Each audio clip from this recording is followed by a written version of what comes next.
रुक जा खाली गाँव मछली मछली के जैसे तड़प जवानी रहुआ से पिया हम सच कहतानी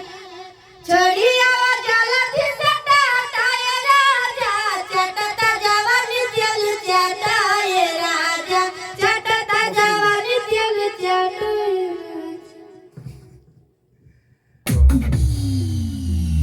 मछली के जैसे तड़प जवानी रहुआ से पिया हम सच कहतानी 1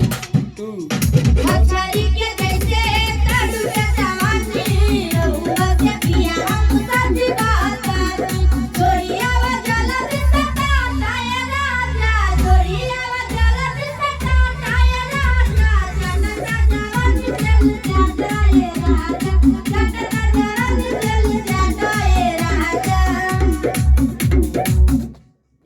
पीछे करो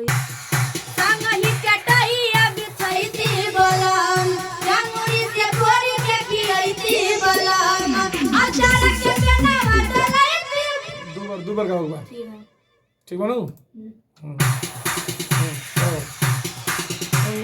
संगहि चटाइया बिछैती बोलम रंगोरी से भोरी के खियैती बोलम संगहि चटाइया बिछैती बोलम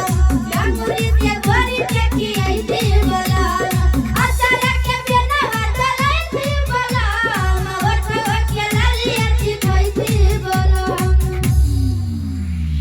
कहिया ले जजबा तू काया राजा कहिया ले जजबा तू काया राजा चटता जवानी तेल चटाए राजा चटता जवानी तेल चटाए राजा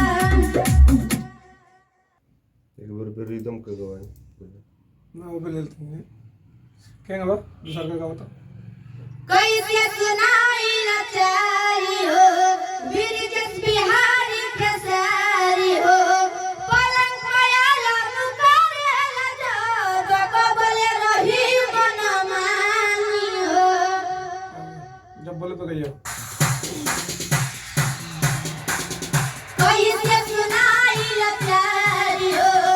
बिरजस बिहारी खेसारी हो पलंग पयाला मुकरेला जो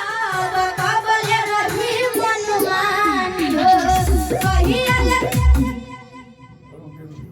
मनमानी हो कहिया ले जजबा कहिया ले जजबा तू काया राजा कहिया ले जजबा तू काया राजा चटता जवानी तेल चटाए राजा चटता जवानी तेल चटाए राजा चटता जवानी तेल चटाए राजा पूरा खड़ा कैसे सुनाई लाचारी हो आओ तो अभी तो भाई कैसे सुनाई लाचारी हो बिरजस बिहारी यह गाओ को यही गाना है गाओ कैसे सुनाई लाचारी हो बिरजस बिहारी खेसारी हो कैसे सुनाई लाचारी हो बिरजस बिहारी खेसारी हो पलंग पयाला मुकरेला जो कबले रही मनमानी हो कहिया ले जजबा तू काया राजा कहिया ले